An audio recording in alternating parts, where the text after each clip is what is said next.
Hello and welcome to The Hero Spouse. I'm Kendra Ruth, here to answer one of your questions about marriage and midlife crisis. Today we have Jeanette. Jeanette has a bomb drop of March 27th, 2023, a date of marriage of 1993, and she says that her MLCer is an off and on and a low energy wallower. Jeanette says, I only have 4 questions. Number 1, why does the LBS, the left behind and forward moving spouse, also cycle? Number 2, will it be better once we detach?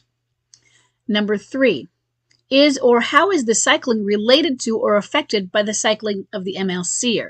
Such as, is it up, up for them and the same with down? Or is it the opposite? I'm thinking, do you ask when they go up, do we go down? Not sure. I'll think about that as I answer. And number 4, is their contact and energy type likely to change as the midlife crisis progresses? Okay, so let's go over each of those. Number 1, why does the left behind spouse also cycle? So I want you to think about this. You're getting a mixed message. What does that do to you? You're being abused emotionally. I don't mean physically, and it's abusive, and they don't think of it as abusive. They're in the same way that somebody who is very broken and maybe somebody who is legally insane. You could consider it abuse, but it's not their fault. In the case of an insanity, it is a type of abuse situation. You're being mistreated, in other words. Does that make you change your mind about what's going on sometimes? I don't want to stand for this person. But they cycle. The next day they're nice. Or you just remember. Or you look at your children. You cycle because this situation sucks. So it's not stable in a positive manner. If it were all good, what's there to cycle about? If it were had always been all bad, maybe you would cycle because you were codependent and you felt needy and that you were a victim. Or if it were all bad, you'd say, heck with this. I'm not standing for that. He was bad. He was a horrible spouse before, and he's horrible now. Now it's just gotten worse. So you don't need to cycle. But if what's happening now is especially different from the good and solid relationship you had before, why would you be consistent in your decision to say, this was my line in the sand. He doesn't want to be here, and he's cheated on me, so I'm out. But you had 25, 28, 30. In your case, you're almost at 30. You had 30 good years, maybe. And are you going to be out as quickly as they are, in the sense of they do the I love you, but I'm not in love with you? And some of them seem consistent and they mean it. And some of them don't. So if they're cycling and sending you mixed messages, maybe you're not understanding and you're like believing this, and then you believe that, and you believe this. Maybe you're codependent. We cycle because we believe in the person who was there before, and we want what we can have. In other words, we want what is possible, whether it's probable or not. We want the good thing we know is possible because we had it in the past with that very person. So why wouldn't we cycle? And if you were to say, well, why do we cycle? Why don't we just stay positive? Because we're being emotionally abused. Because we're being mistreated. Because sometimes they seem so certain that why don't we believe them? Because we're being told it's all our fault. Because they seem so broken, how could they ever overcome this? Because all of our friends are telling us to give up. Because people are telling us you're disrespecting yourself for doing this. Why would you want that person back? They don't love you, or they're mistreating you. Why do you want somebody who is abusive to you back? So we listen to what other people are telling us. And sometimes the other people aren't wrong. And sometimes they don't get that sometimes people have ups and downs and they can come through and repair and through together. Sometimes we look at the big obstacles and we're not given a guarantee of reconciliation. And so what are the odds? And is it worth it? And maybe it's only worth it if we make it to the other side. Sure, but if the odds are against us, well, if I made it, it was worth it. And if I didn't, Kind of like buying a lotto ticket. What chances of winning? 1 in 7 million.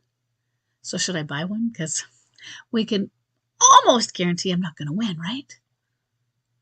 So I think in the lotto ticket, I'm not going to spend my life savings.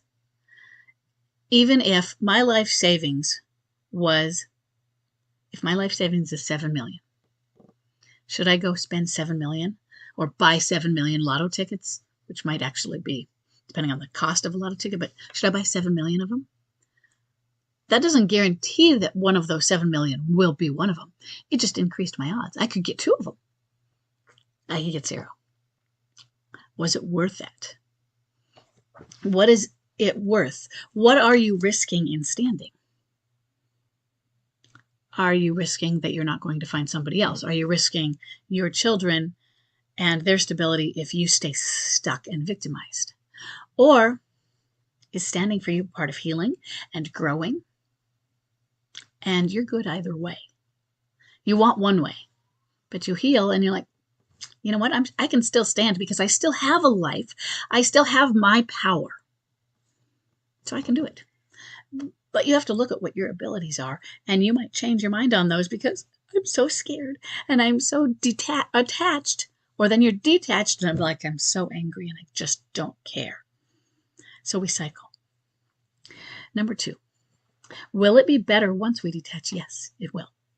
The cycling, your own emotional stability.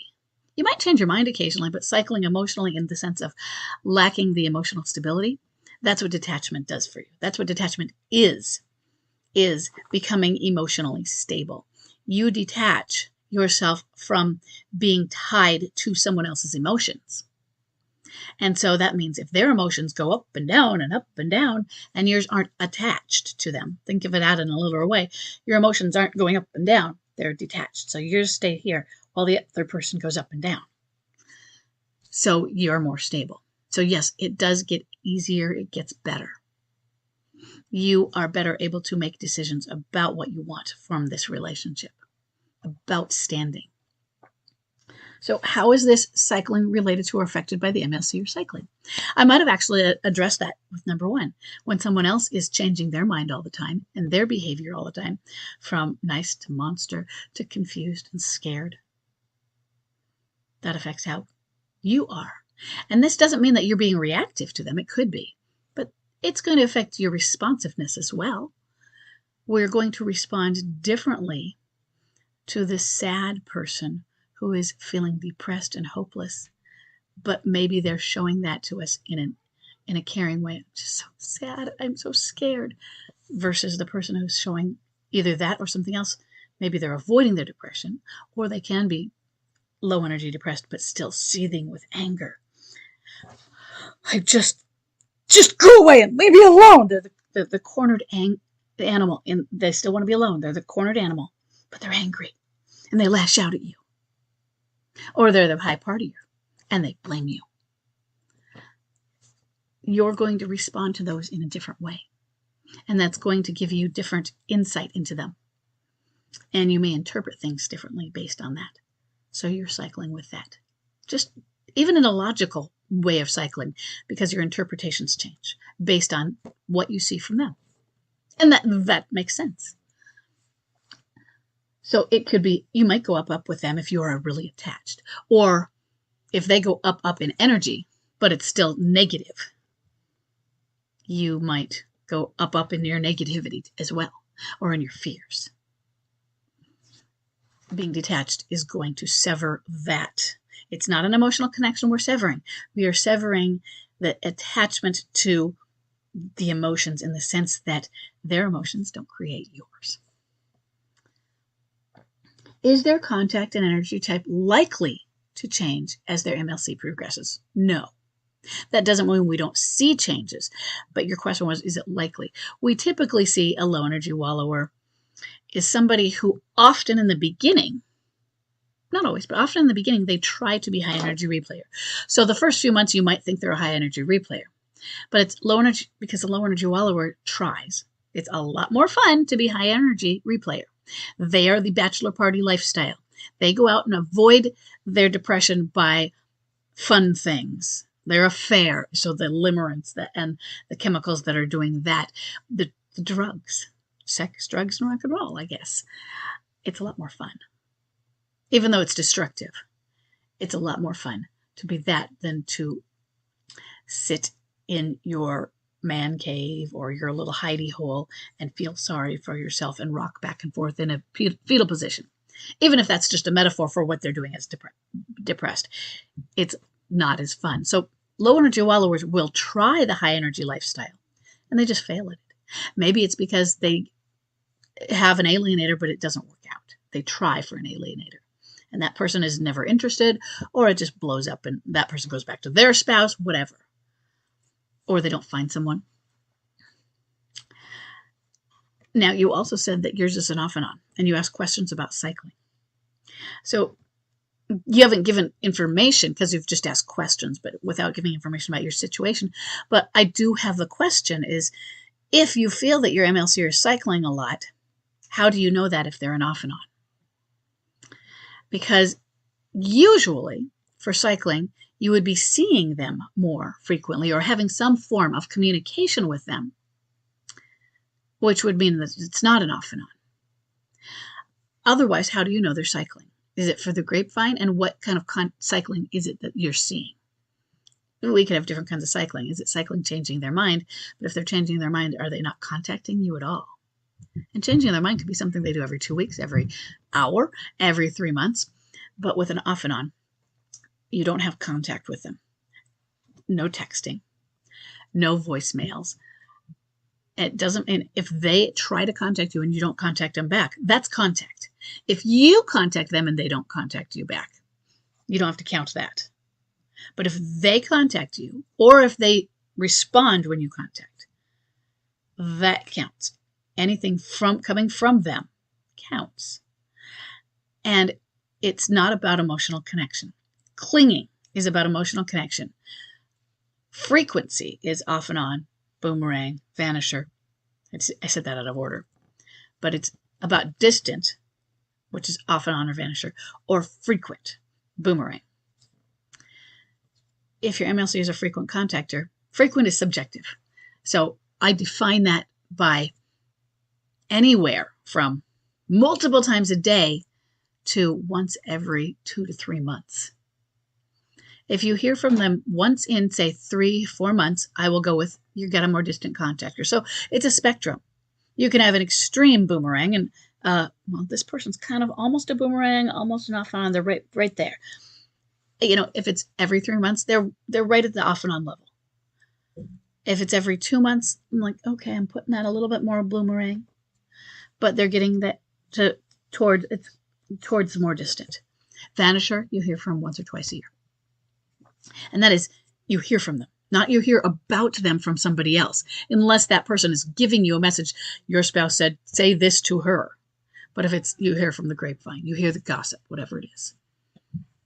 And so because of that, I'm wondering, you have a question about cycling. You haven't said it's because your spouse is cycling, but is it? And if you know your spouse is cycling, I would be guessing that you probably have more frequent contact than an off and on.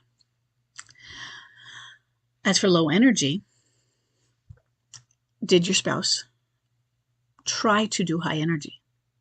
Are you thinking that they have changed to low energy? Or have they always been low energy, and are you wondering if they're going to change? We will see what happens if there is an affair, if they don't have one now, and how that changes, how the dynamics change with limerence.